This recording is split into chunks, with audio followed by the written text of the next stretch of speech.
ಇಂದಿನಿಂದ ಸಿಎಂ ಸಿದ್ದರಾಮಯ್ಯನವರು ಮೈಸೂರು ಪ್ರವಾಸದಲ್ಲಿರ್ತಾರೆ. ಪ್ರಮುಖವಾಗಿ ದಸರಾ ವಿಚಾರಕ್ಕೆ ಸಂಬಂಧಪಟ್ಟಂತೆ ದೊಡ್ಡ ಮಟ್ಟದ ವಿವಾದಗಳು ಸೃಷ್ಟಿಯಾದ ಬಳಿಕ ಸಿಎಂ ಸಿದ್ದರಾಮಯ್ಯನವರು ಮೈಸೂರು ಪ್ರವಾಸ ಮಾಡ್ತಿದ್ದಾರೆ. ಇದಕ್ಕೆ ಕಾರಣ ರಾಷ್ಟ್ರಪತಿ ದ್ರೌಪದಿ ಮುರ್ಮು ಅವರು 2 ದಿನಗಳ ಕಾಲ ಪ್ರವಾಸ ಮಾಡ್ತಾ ಇರೋದ್ರಿಂದ ಮೈಸೂರಿಗೆ ಬರ್ತಾ ಇರೋ ಹಿನ್ನೆಲೆಯಲ್ಲಿ ಸಿಎಂ ಸಿದ್ದರಾಮಯ್ಯನವರು ಕೂಡ 3 ದಿನ ಅಲ್ಲೇ ಇರ್ತಾರೆ. ಒಂದು ದಿನ ಮುಂಚಿತವಾಗಿ ಮೈಸೂರಿಗೆ ಸಿಎಂ ಸಿದ್ದರಾಮಯ್ಯನವರು ಹೋಗ್ತಿದ್ದಾರೆ. ಇವತ್ತು ಚಿತ್ರ ನಿರ್ಮಾಪಕ ಸಂದೇಶ್ ನಾಗರಾಜ್ 80ನೇ ವರ್ಷದ ಹುಟ್ಟುಹಬ್ಬ ಕಾರ್ಯಕ್ರಮದಲ್ಲೂ ಕೂಡ ಸಿಎಂ ಭಾಗಿಯಾಗ್ತಾರೆ. ನಂತರ ನಂಜನಗೂಡು ದೇವಸ್ಥಾನದ ಆವರಣದಲ್ಲಿ ಭಗೀರಥ ಜಯಂತ್ಯೋತ್ಸವ ಕಾರ್ಯಕ್ರಮ ಇದೆ, ಅದನ್ನು ಕೂಡ ಉದ್ಘಾಟನೆ ಮಾಡ್ತಾರೆ. ನಾಳೆ ಸ್ವಗ್ರಾಮ ಸಿದ್ದರಾಮನಹುಂಡಿಯಲ್ಲೂ ಕೂಡ ವಿವಿಧ ಅಭಿವೃದ್ಧಿ ಕಾಮಗಾರಿಗಳಿಗೆ ಸಿಎಂ ಸಿದ್ದರಾಮಯ್ಯ ಚಾಲನೆ ಕೊಡಲಿದ್ದಾರೆ. ನಂತರ ಮೈಸೂರು ವಿಮಾನ ನಿಲ್ದಾಣದಲ್ಲಿ ರಾಷ್ಟ್ರಪತಿ ದ್ರೌಪದಿ ಮುರ್ಮು ಅವರಿಗೆ ಸ್ವಾಗತ ಕೂಡ ಕೋರ್ತಾರೆ.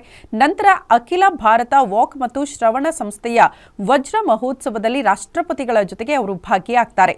2 ದಿನವೂ ಕೂಡ ಮೈಸೂರಿನಲ್ಲಿ ಸಿಎಂ ಸಿದ್ದರಾಮಯ್ಯ ವಾಸ್ತವ್ಯ ಹೂಡ್ತಾರೆ. ಮಂಗಳವಾರ ರಾಷ್ಟ್ರಪತಿಗಳನ್ನ ಮೈಸೂರಿನಿಂದ ಬೀಳ್ಕೊಟ್ಟು ನಂತರ ಬೆಂಗಳೂರಿಗೆ ವಾಪಸ್ ಆಗಲಿದ್ದಾರೆ.